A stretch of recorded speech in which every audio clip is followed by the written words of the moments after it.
Hey team, how's it going? Welcome to today's newest video. I'm Craig, a former British soldier, and today we're just talking about a story that was released last month where an 18-year-old Brit was killed in Ukraine on his first mission. But before we get started, huge thank you to all of you who have viewed, supported the channel, and a big shout out to all of our channel members as well, and all those guys who are in our free community Discord. And if you do want to check out the best tasting coffee on the market, we've got 5 coffee blends including 1 decaf.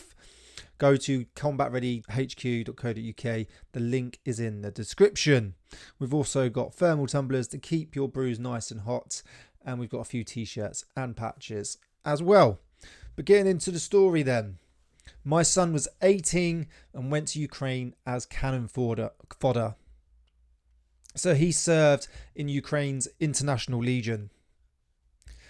James Wilton was literally just 18. He travelled out when he was 17, but he volunteered to fight for Ukraine months after finishing college. It was a decision he made with conviction and passion, but it was one which led to his death. The teenager from Huddersfield was killed in a drone attack in the village of Turney on the Eastern Front.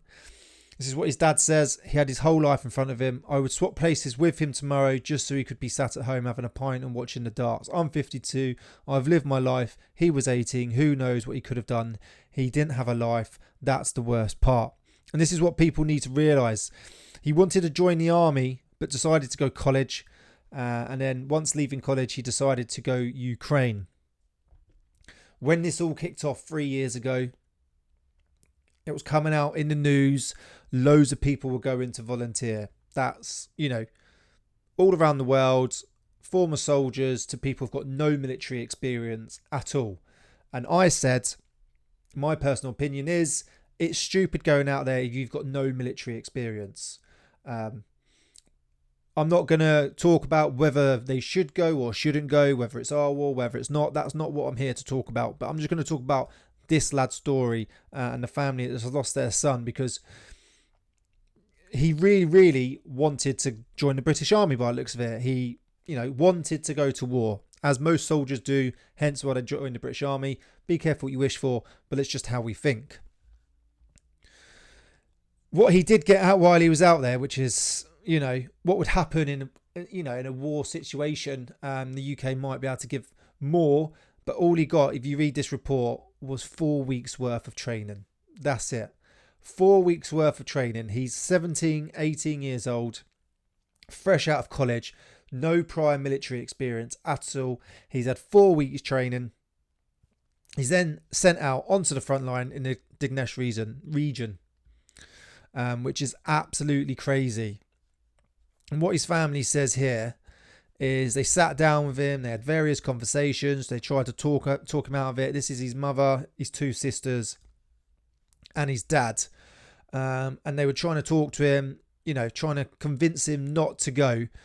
But he was adamant he wants to go. And this is the lad here, same as me at that age, looks about 12, doesn't even need to really shave, looks like an absolute baby-faced kid. But I joined the army at 16, so I can't give too much of an opinion on doing something like this, because I joined the army at 16 because it's all I wanted to do. The difference is he's just gone to another country to fight another country's war through their International Legion. So I'm not arguing that. My point is, when I joined the army at 16, I went through a full year at Army Foundation College, Harrogate. Nearly 52 weeks worth of training, take away 10 weeks. It works out about 42, 43 weeks worth of training, going from right basics of just how to admin yourself in the field, how to hold a weapon system, how to shoot, all the way up to platoon and even diving into company attacks. Right, over a 43-week period, lots of navigation, tactical training, different firing positions, camouflage and concealment, loads of it, and in depth, constantly going over it. First aid. This guy got 4 weeks. Absolutely crazy.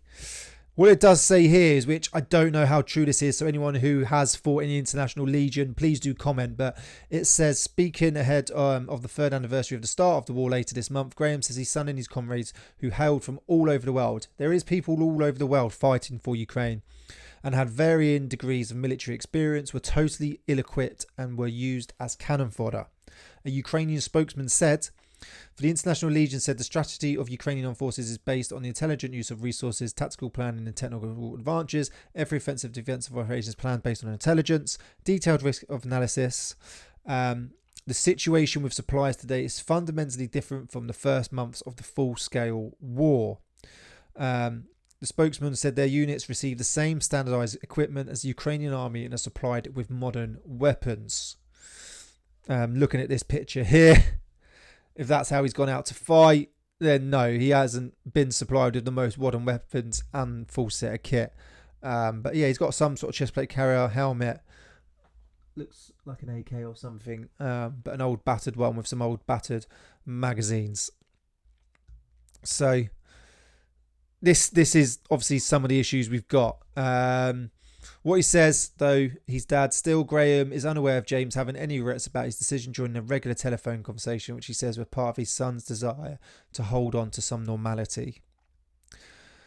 So what this lad did then, he went out to Ukraine. He took an 1,800-mile trip to Ukraine, did his 4 weeks training, and then there was a mission, an op coming up, and he wasn't sure, apparently they don't have to go on it if they don't want to. He decided, because of this friend he made out there, which was his best friend out there, he was going, so he decided he was going to go along with him, and he had to move across open ground between two trenches, which obviously in a combat zone is hard enough. You want to try and move across open ground as little as possible, and if you do, you want some sort of cover and fire if possible. But he was taken out by a drone on his first mission. So this is the real reality of war. So I know I say soldiers join the army, especially infantry guys and those in close, combat roles. We want to go on ops. We want to go to war. We want to do a bit of fighting. And it's the same in Afghan. All the new lads, we're all on our first tour. We wanted something to happen. We wanted it to kick off. But you've got to be careful what you wish for, because you ain't making it back from this. And especially nowadays, which is what I think happened at the beginning of the war, PlayStation, Xbox, even on the computer, Call of Duty, Medal of Honor, all those sort of Battlefield 3, I think it is Battlefield, World of War Tanks, whatever they're called. All those games are so realistic as well. Makes you think you can go and do it when you can't. It is completely different playing a PlayStation and an Xbox than it is to being an actual soldier. And that's obviously one of the main issues we've got here. But he basically is now just part of Ukraine's numbers, which is obviously sad, really sad to hear, and really sad for his family. He's basically part of these 43,000. In December, Ukrainian President Volodymyr Zelensky admitted his country had suffered 43,000 fatalities as a result of the war, with another 370,000 soldiers wounded. The death toll of Russian forces was estimated about 200,000 fatalities, which is absolutely insane. Neither figure has been verified. I've heard the Russians are up to about 800,000 casualties possibly, which is absolutely insane.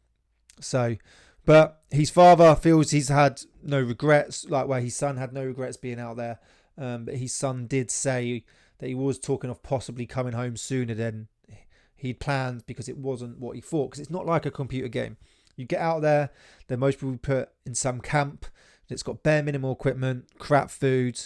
They're getting beasted around training, 4 weeks, all rushed through, minimal sleep, and then you're sent out to the front line with bare minimal kit again, most probably, minimal food, living and sleeping in absolute crap. Just mortars, artillery going off around you all the time, stuff going on in the air. And if you've not been in that situation before, it's very hard. With the British Army, you have basic training, you have phase 2 training, and then you do continuation training before you deploy. So by the time it comes to it, yes, some fights, some freeze, you still have the majority fight because of the training. Because even though it's not realistic, when you're constantly going through the drills of your weapon systems, fire maneuver, you've got explosions going on around you, it does train you better and makes it easier for someone that's had no experience at all. So, then he's had 4 weeks training straight on his first mission. But he was most probably building up to that, thinking, yeah, this isn't exactly what it is. I'm getting paid bare minimal with minimal kits. Most probably cold, wet and miserable out there. It's hard to say what I would have done at that age, possibly. I've got family, I've got kids, I've been in the army, I've been on ops. It wasn't for me. Maybe at that age when it was all kicking off, I really wanted to join the army. I really wanted to go on operations. Would I have possibly gone? Maybe. I don't know. I can't say yes or no, because I might, I might have thought that, I'm making a difference. I really want to get in the mix of it. I really want to get in the fight. But when you look at it from an outsider's perspective and someone who's been in the military, you need to go across with military training. Okay. You've got to have some sort of experience, or you've got to get enough training before you go on your first mission. 4 weeks is not enough. Ukraine's are obviously doing the best that they can. They're trying to get the numbers in. They're getting so many casualties and fatalities. They can't keep up with it. 4 weeks training is not enough. Like I said, this is not a PlayStation, Xbox, computer game. Try and weigh up the options. Is it really worth it? I really want to go and make a difference, but can I make a difference in a different way? I'm going to be thrown on the front line, possibly minimal kit, minimal food, minimal training. Am I going to be able to make a difference like that? No, not until I've been there 6 months to a year, really understand how tactics work, how to be a soldier, how to admin myself, how to move across open ground, how to camouflage and conceal myself. It's going to take a while to do that. The risks is that you could be fatality or a bit of casualty within that time before you even get that experience, or go away, join the army and do it that way. And also weigh up, is it worth doing it for another country? Do you think it's for the greater good? Yes. Do you think it's for the greater good? No. Then you've got your answer there. I'm not here to tell you whether you should or you shouldn't. I'm just here to show you that this is the reality of it. Minimal kit, minimal training, minimal understanding of what's actually going on, and this is what happens. Really, really sad to hear. But thank you for watching. Really appreciate all your support. Remember to head over to combatreadyhq.co.uk. The best tasting coffee there is. This is our In the Shadows blend. You can use code FIRSTORDER15 for 15% off your first order. We do ship internationally as well. Thanks for watching, and I'll see you soon.